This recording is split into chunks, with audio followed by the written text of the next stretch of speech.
Kamusta pong muli, mga katambay? Si Kamanong po sa Tambayang Makabayan po. Sa komento ni Kamanong, siyempre. Kamusta po ang lahat?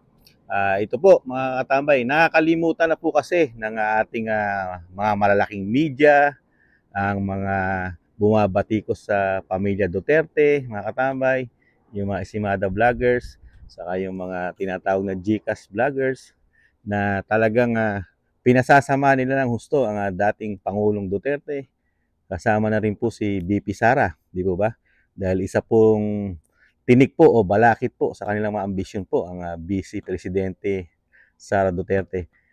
Ito po, balik tanaw lang po natin mga katambay kung anong klase po bang politiko o lingkod bayan ang mga Duterte, lalo po ang dating Pangulong Duterte, di po ba? Dahil nung panahon niya po, alam naman natin na hindi tayo masyadong nagkaproblema sa China dahil po ito'y tinuturing nating kaibigan, di ba?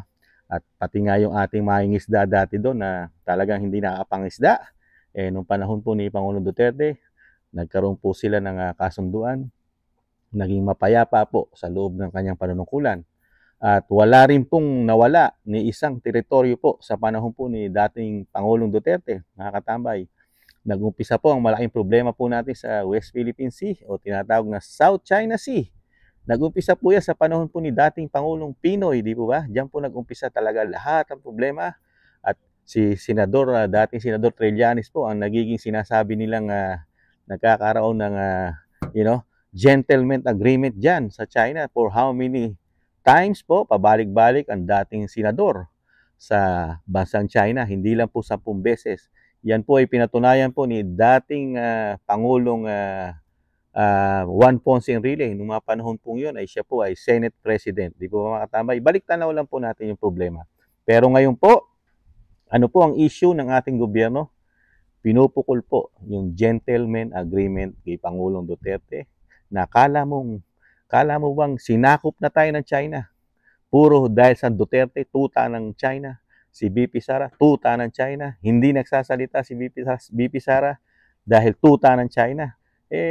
Kahit naman si Kamanong dahil hindi ka epal na politiko, bakit ka magsasalita about sa usapin ng China? Dahil foreign po yan Yan po ang dapat lang po magsalita diyan. Siyempre po, una-una, Commander-in-Chief. Sino ba presidente? Di ba si PBBM? Siya po may karapatan magsalita po diyan. At ang ating foreign affairs, kung sino po ang secretary. Di ba mga tama? Yun po ang tama.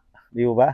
Pero para lang makapanira po ang mga sinasabing nababayaran di umano dahil mismo ang dating senadora, ang kapatid mismo ng presidente, di ba? Siya mismo nagbunyag na meron po talagang bayaran dahil mismo pati siya ay kasama ro sa pinababagsak ng mga nababayaran na meron di umanong pondo na nakalaan po para pabagsakin ng mga Duterte. Kasama na rin ang Kibuloy, di ba mga katambay? Ito, ibalik tanaw natin ngayon mga katambay. Ito po, hindi po pinag-uusapan po ito. Ito po ay walang credit. Hindi na po nila kinikredit ito na nangyari na 6 na taon sa panunungkulan po ni Pangulong Duterte mga katambay. Never na po ito nabanggit at walang pagpapasalamat po, lalong-lalo po ang mga media at lalong-lalo na ang mga vlogger na tumitira sa mga Duterte, lalo kay Pangulong Duterte. Yung pagbanat nila na parang walang nagawa sa bayan ng kabutihan sa 6 na taon. Ipapakita lang po natin sa kanila kung ano po ang mga achievement na nagawa ni Pangulong Duterte nung panahon niya, na pag-upo niya, napakaraming problema. Pero lahat po yun naiayos at bumuti ang ating bansa sa loob ng 6 na taon. At kinilala tayo ng buong mundo ng 6 na taon. Nirespeto pong muli ang bansang Pilipinas nung panunungkulan ni dating Pangulong Duterte. Di po ba mga katambay? Kaya ito po, umpisahan po natin sa malaking issue po ngayon ng bansa. Una-una, di po ba? Ilagay natin muna yung kahirapan, di ba? Napakahirap po ng sitwasyon natin ngayon. Napakataas na inflation, di ba? Walang trabaho. Napakaraming walang trabaho nating kababayan, di ba? Napakataas ng bilihin, di ba? Magdadalawang taon na, bubulusok ang pagtaas. Nandiyan pa ang gasolina. Ang gasolina nakaamba na, napakataas na, di ba? Napakarami pa. Ito pa isang bigyan natin ng isang ibalik tanaw natin. Ang airport po nung panahon po ni Pangulong Pinoy, worst airport po ang Ninoy Aquino noong panahon po ni Ninoy. Pero naupo po si Pangulong Duterte, tinanggal niya lahat ng problema sa ating airport. Kaya nga po naging most na nawala na sa sa worst.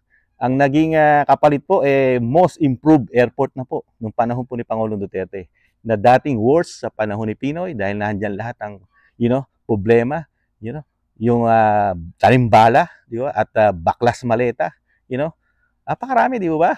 Pero no, ito po yung record po ito. Kahit i-google po natin, makikita po natin nung panahon ni Pangulong Pinoy at panahon ni Pangulong Duterte. Pero ngayon po, bumalik. Worst airport na naman po ngayon. Ito po, nung panahon po ni Pangulong Duterte, yan na po ang achievement po ng Ninoy Aquino.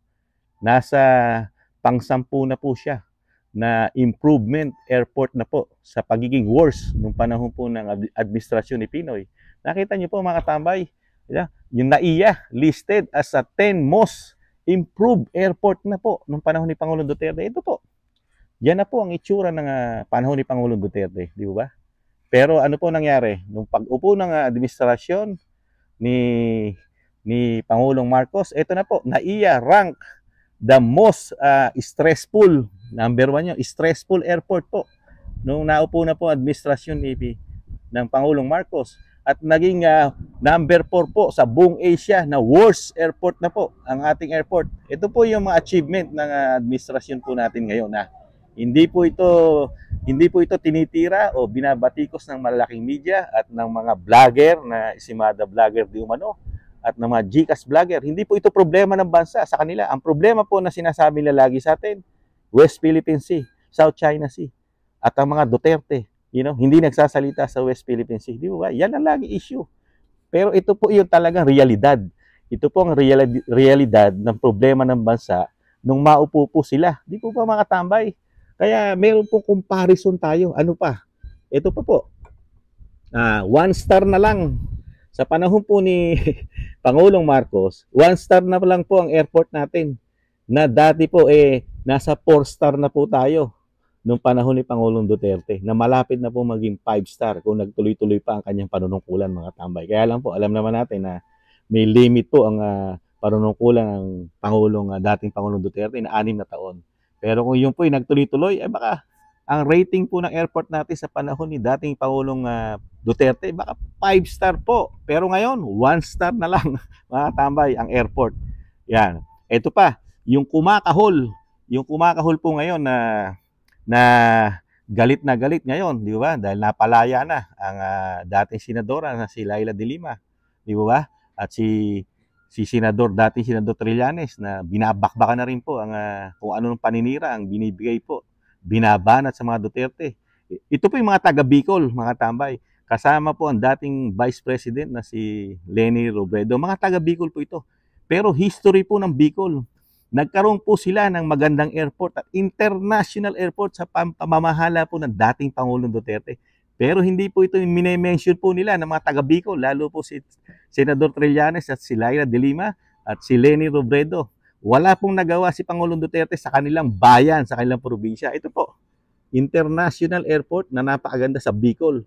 Kasama pa yung bulkan, mga katambay. Di ba? Yung bulkan Mayon. Ayan po. Oh, napakaganda ng kanilang airport. Ito po yung naka-record po ito. Makikita po natin to sa Google, sa YouTube, na hindi po mine-mention ito at hindi pinagpapasalamat po sa administrasyon na Duterte ang kanyang mga nagawa. Napakarami. I-mention lang natin yung mga tumitira sa kanya na parang walang nagawa sa kanilang probinsya ang dating Pangulong Duterte. Di po ba mga katambay? Ayan po.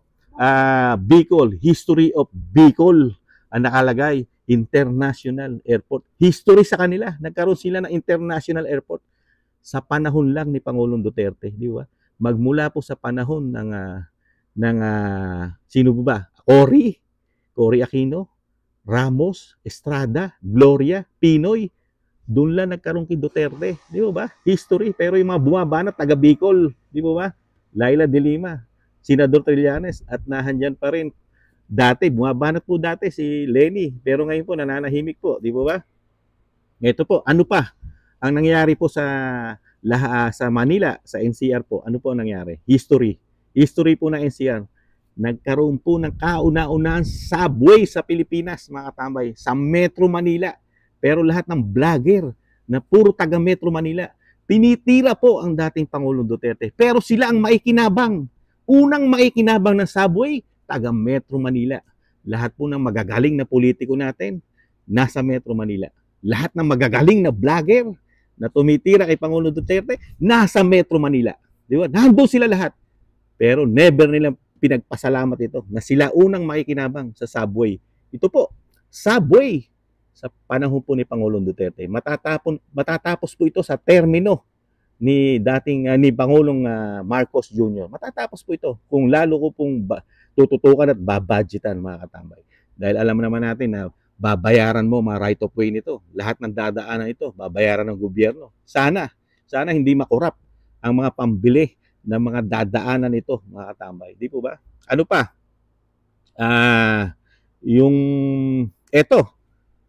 Ito mga katambay, yung Boracay na ating pamoso na tourist spot natin ito eh. Kilala ito sa buong mundo. Di ba? Ito po yung nag-aamoy tae na rin. Nung panahon po ni Pinoy, ito po yung dumudungis na at nag-aamoy tae na rin. Ano ginawa ni Pangulong Duterte? Pinasara niya ang Boracay at inayos niya. Ito po, yan na po kagandang Boracay ngayon. Pero ito po, ayan po, nung nililinis po nung panahon ni Pangulong Duterte, Boracay, inayos po yan. Di ba? Pinasara yan at inayos po lahat. Di ba? Pinalaki ang dagat, pinalaki ang side sea, yung buhangin, di ba? Dahil napupunta naman tayo ng Boracay, nakikita natin. Pag ikaw ay may-ari na isang hotel, di ba? Sinasakop mo pati yung harap ng dagat, pati yung buhangin, di ba? Tinatauyon mo ng mga cottages, businesses. Pero ano ginawa ni Pangulong Duterte? Ang dagat, ang bayside ay sa tao, sa Pilipino yan, hindi sa mga businessman. Di po ba? Inayos at niluangan pa mga karsada na papuntang island o papuntang dagat. Di po ba, mga katambay?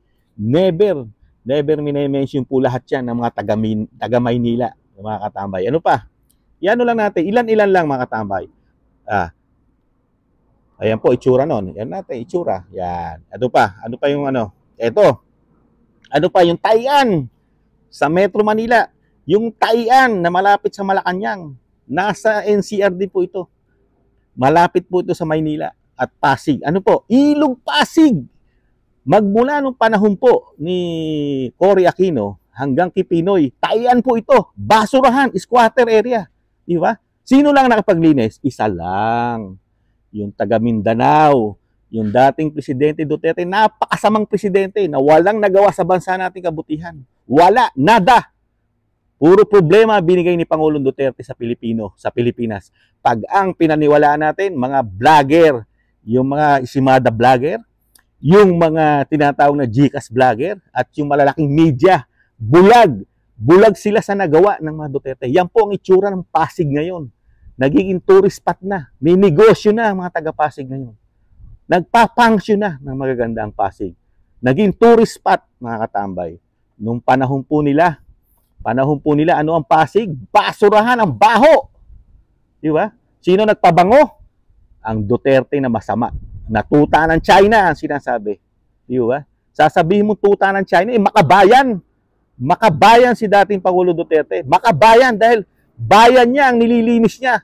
Di mo ba? Inuuna niyang bayan, kapakanan ng mga Pilipino. Sino nakikinabang ng mga proyekto ng administrasyon ni Pangulong Duterte? Di ba tayong mga Pilipino? Di ba? Luminis. Ito ang itsura niya, mga katambay. Ang itsura ng Pasig. Puro basura, tae. Lumulutang. Di mo ba?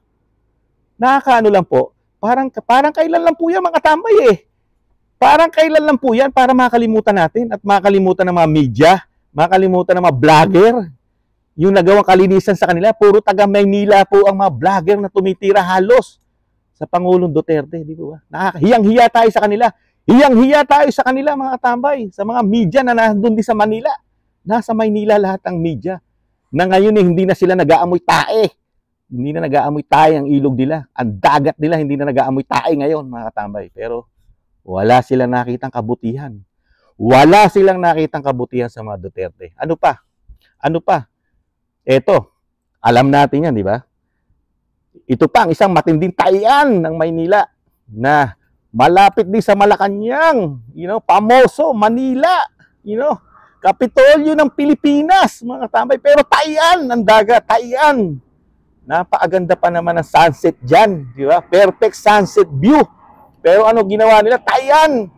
Magmula po nung panahon ni Aquino, ng nanay, hanggang sa anak, Taian po yan, mga katamay. Pero walang presidente nakaisip ni isa, maliban dito sa masamang tao na ito na sinasabi nila, natuta ng China.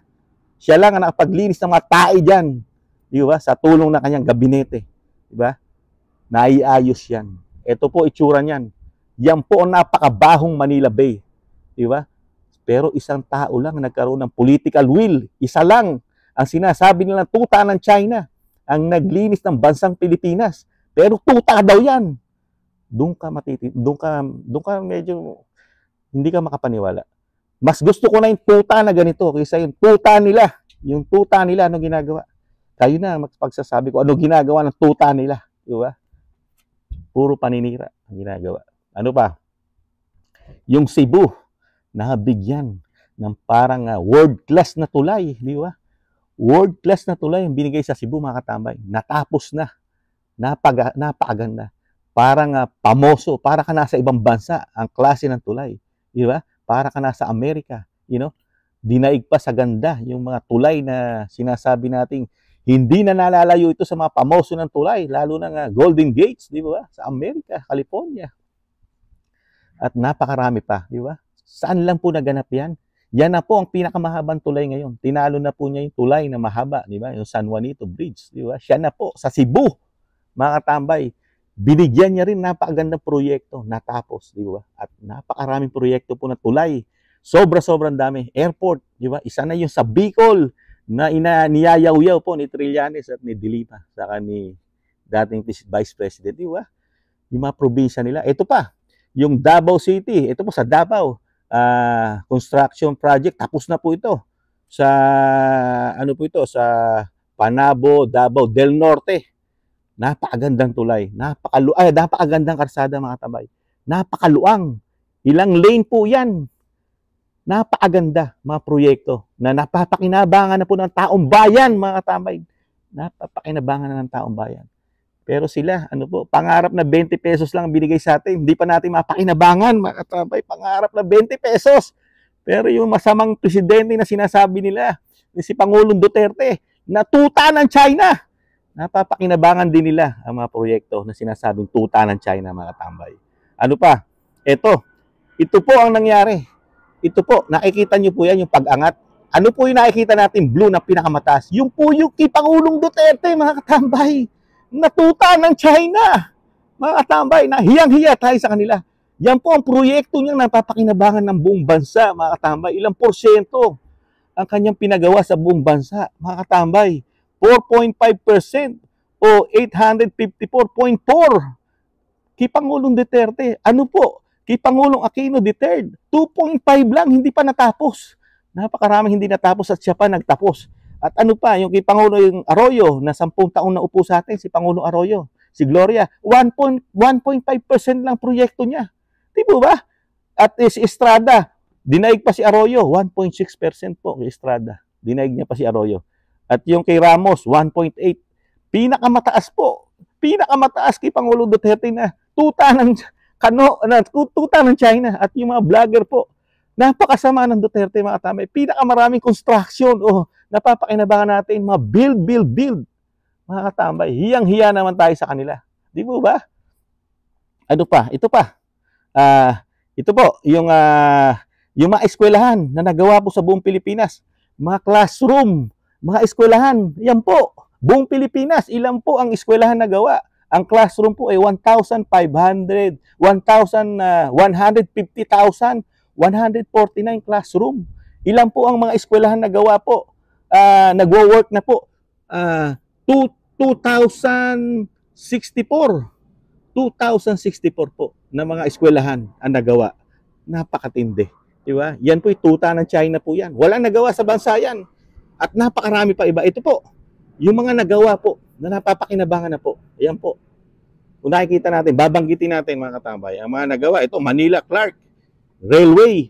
Napapakinabangan na po. Ano pa? yung Clark Green City, yung regional airport na development sa Cebu. O alam natin, Cebu, Iloilo, Guimaras, yung Roro Port. Di mo, yung mga development nun, tapos na rin. At yung Marina, yung Ateneo, UP, yung Bikutan, yung Skyway nila ron, o yung parang LRT, yung Mindanao Railway. Biruin mo yun.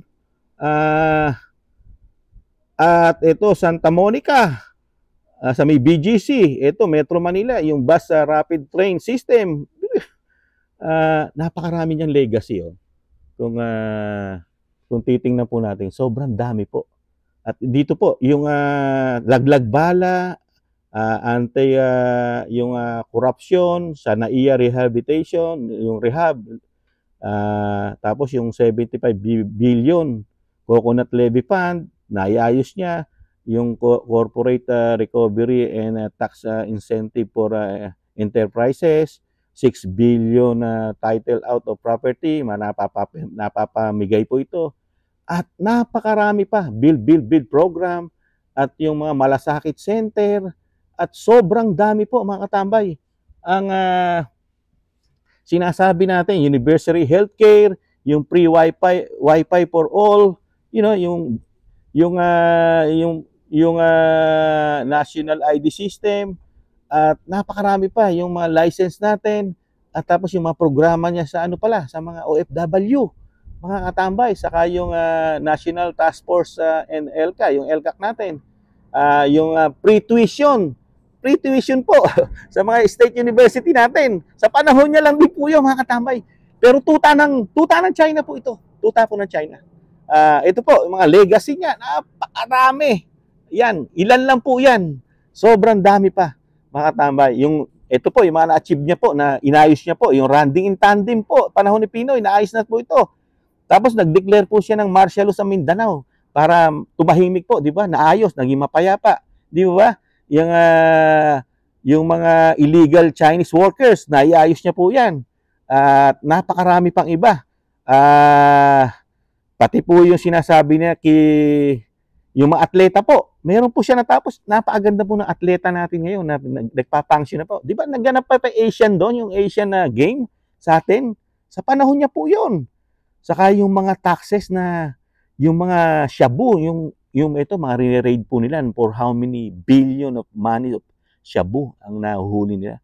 Saka po yung taxes, yung mga taxes po ng mga bilyonaryo, nasingil niya po, di ba? Yung ABS-CBN, na napakaraming utang, kaya naipasara. Di po, nandito rin po, achievement niya. At yung mga Aboitiz, nasingil niya ng tax, yung mga Henry C., yung Philippine Airlines, at napakarami pang iba, mga nako. Sobrang dami, mga katambay. Halos mauubos po ang isang oras natin mag-vlog sa dami ng achievement, mga katambay, ni dating Pangulong Duterte. At ganyan din po ang dadanasin ni BP Sara, mga katambay. Hiyang-hiya tayo sa mga Esimada vlogger, sa mga GCash vlogger, sa mga malalaking media na sinasabing laging tuta ng China ang dating Pangulo na hindi nagsasalita about sa issue ng China, si Vice President. Hindi nga siya presidente . Gawin yung presidente yan. Araw-araw magsasalita yan katulad ni dating Pangulong Duterte. Di ba? Kayo po, mga katambay, sa dami po, at kakaunti pa yan sa dami na nabanggit ni Kamanong, ni-remind lang natin. Nagbinalik tanaw natin sa kanila, mga katambay. Binalik tanaw po natin, mga katambay. Kaya, kayo po, mga katambay, ano po ang masasabi niyo? Ganyan po ba kasama ang dating Pangulong Duterte? Ganyan po ba kasama sa ginagawa po ng malaking media natin, ng mga vlogger na Esimada, sinasabi lang, at mga GCash vlogger? Ganyan po ba, mga katambay? Kaya, hiyang-hiya tayo sa kanila, mga katambay. Hiyang-hiya tayo sa kanila. Kaya, si Kamanong, palibasa si Kamanong, na-achieve niya, na-appreciate niya ang proyekto. Sa dami ng proyekto ni dating Pangulong Duterte, na-appreciate po ni Kamanong, mga katambay. Nakita ko, napakinabangan ko po ang proyekto ni dating Pangulong Duterte. Sila po, never nilang napakinabangan ang mga proyekto. Yung Skyway lang, yung Skyway, sino nakikinabang? Di ba sila? Yung mga tumitira sa kanya, yung mga media, Yung mga taga Maynila na mga vlogger, sila nakikinabang ng mga magandang proyekto pero never nilang na-mention. Never nilang na-mention ang kabutihang ginawa ng makabayang Pangulo na tanging siya lang ang nakagawa ng mga history sa panahon niya. Puro history. Di ba, mga tambay? Pero talagang ganun eh. Dahil mismo nga sabi ni Senadora Amy Marcos, nagkakabayaran, nilalagyan ng pondo ng gobyerno. Di ba? Para pabagsakin, sirain, at hindi na natin maalala, binubura sa isipan natin ang ginawa ng dating Pangulong Duterte. Binubura nila, pinasasama nila ang nagawa ng Pangulong Duterte sa ating mga Pilipino, ng mga media, mga vlogger, di ba? Talagang ganun eh. Pero hindi na tayo bobo. Gising na tayo sa katotohanan. Meron na tayong comparison, di ba? Kung paano mamuno ang makabayan at may pagmamahal sa bansa, di ba, mga tambay? Yun lang po, mga tambay. Si Kamanong, lagi po nag-iiwan na tiis-tiis lang muna tayo. Mahalin pa rin natin ang bayan. Tiis-tiis lang. May pag-asa pang darating sa ating bayan, mga katambay. Paalam. Bye-bye. Ingatan nawa.